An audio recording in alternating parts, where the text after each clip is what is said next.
Hi everybody, we are going to make a video about how you can make adjustments to your inventory. So new items you might be carrying or you want to make changes to. So for example, new items you might be carrying.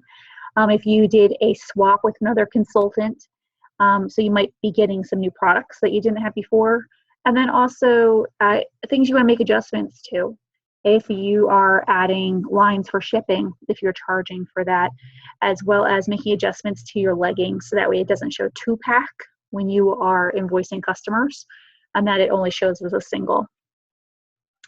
So the first thing we're going to do to facilitate that is we're going to go to inventory here on the left hand side.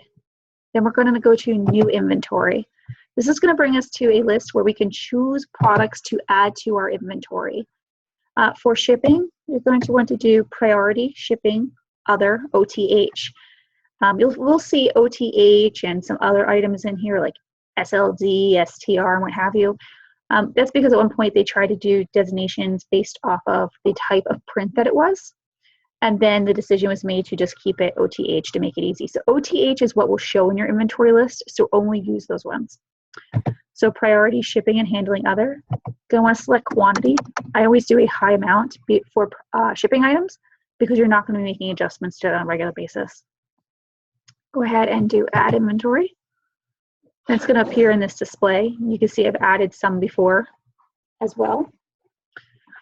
If you ever wanted to make adjustments to this, you could. So for this particular one, I have the second one.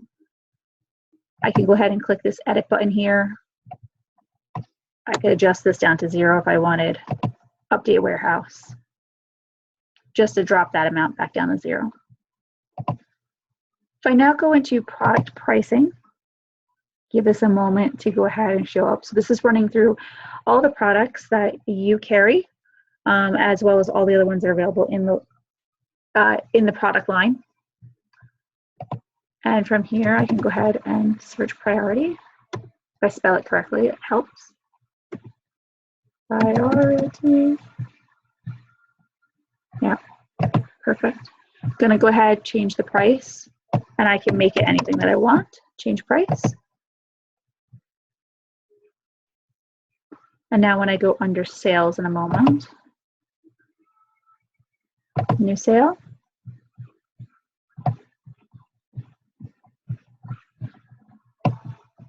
Priority shipping and handling other for $7. Okay, you'll see I also have shipping and handling other set at $3, similar as to how you're going to make adjustments there to whatever the pricing is. So inventory, product pricing. So if you choose to have first class and priority shipping, you're going to need to have 2 separate product lines, the only way you're going to get it. So go ahead and enter shipping. And I realize it's a little more confusing here. It's not as easy to display.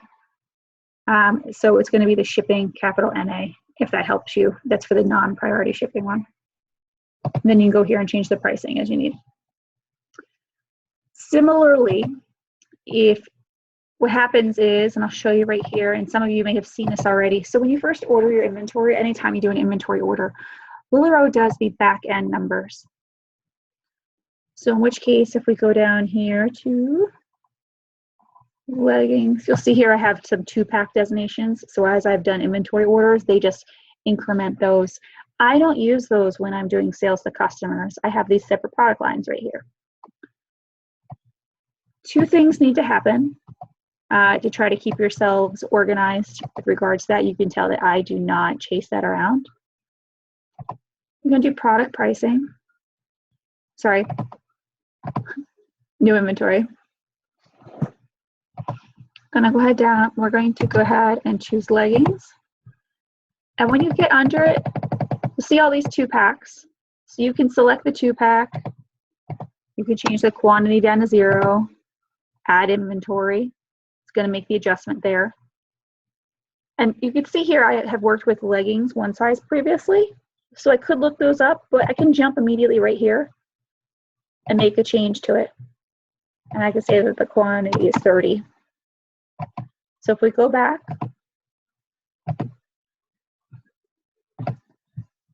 we'll see that the tween 2-pack is now 0.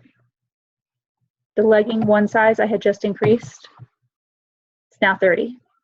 right? So it's not going to add to it. It's just going to override the number that was there. So if you're using this to keep track of the amount of inventory that you have on hand, you need to pay very close attention to it and be careful. I choose not to use this. I keep track through other methods. It gets too convoluted and messy in here.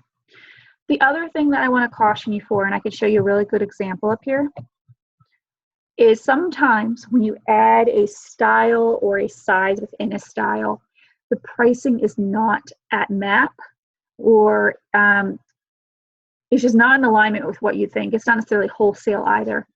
So in the case of the 4th of July Irmas, you could see the pricing came in at $15 a piece. I chose to just bill them as regular Irmas, to invoice them at that, rather than go through and modify all these prices. However, you absolutely can do that. And you're going to want to be very close attention to it. Amelia, when you first add that line, if you choose to, it's going to show up $70 a piece. It's actually a $65 MAP. I had as well, when I had added some larger size Madisons, they were showing us $23 a piece. Really, it's a $46 item. So just be very careful and conscientious of that. You could end up losing and giving away money unintentionally. Not the worst thing that ever happened, but certainly not something that you want to do without realizing it. So if you need to change pricing, it's going to be inventory, product pricing, similar to what we did with the shipping earlier, right? So we're going to let this come up. I'm going to go ahead and choose something, and let's do that priority shipping, right? You can really do this with anything. You go in, literally going to change the price, and then that's it. So we just change it to $6. We'll be able to see it reflected in here. Just to double check it, I always like to get a visual confirmation. $6. All right. I hope that helps some folks, but the key things are to make sure that you make the changes that you intend, and when you're invoicing, I always spot check it. You know, look for any anomalies. I don't go crazy redoing all the math, but you really shouldn't see a Nicole selling for $20. Just keep an eye on it. All right. Thanks, everybody.